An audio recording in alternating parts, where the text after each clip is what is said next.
Alright guys, welcome back, and in the last tutorial what I did is I showed you guys how to create a simple choice box, in other words a drop down list. And what we did is we pretty much had it set up where the user could choose some kind of option such as meatballs, and then whenever they click this button it looked in the drop down list, extracted the value, and then you can do whatever you want with it. However, did you ever see those types of applications where you don't need to click a button to get the data? For instance, if you want to change the background of this app right here, maybe your options were like red, blue, green, so on and so forth.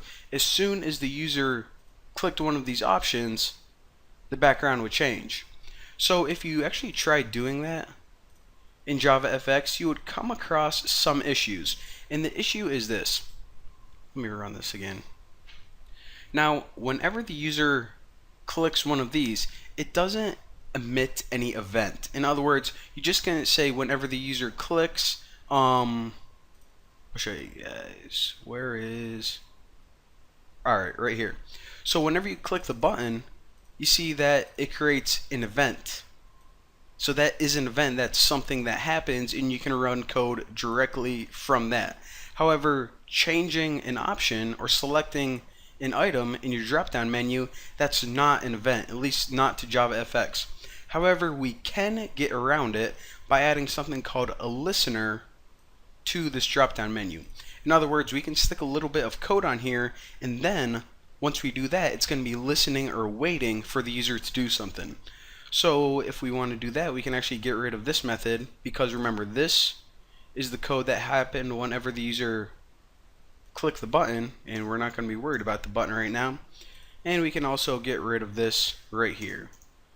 So I'll keep the button on the screen right here, but it just won't do anything for this tutorial, just because I don't feel like deleting it all. Alright, so in order to pretty much simulate emitting an event whenever the user clicks or chooses one of these items, let me see, listen for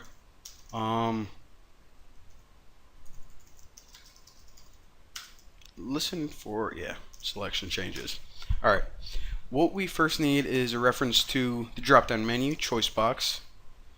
Let me tighten this up, it annoys me having two lines between. Alright, now the method that we tack on this is get selection model.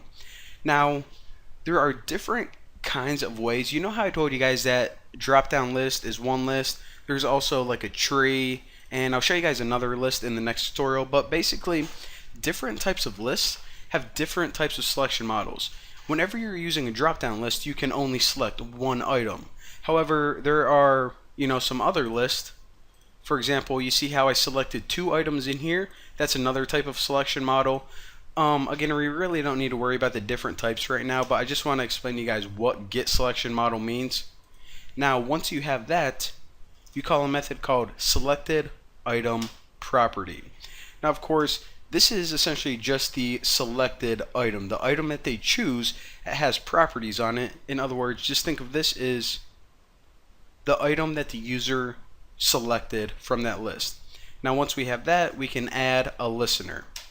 So what this listener is going to do is it's going to sit on pretty much your item, and it's going to wait for something to happen. In other words, what's the one thing that you can do? With menu items, you can click them. So whenever that event occurs, it's going to emit three parameters. So just like before, remember, whenever we use lambdas, what happens is it's pretty much a short, condensed version of a function. And your parameters go on the left hand side, and the body of the function or the code that you want to execute goes on the right hand side. So whenever the user chooses the item from the drop down list, we actually pass in, I don't know if I alright, so it's not popping up, but I'll talk to you guys. The old value, new value. Alright, so it's going to toss in three parameters. This is essentially just the list item itself, or the property. I think V stands for observable.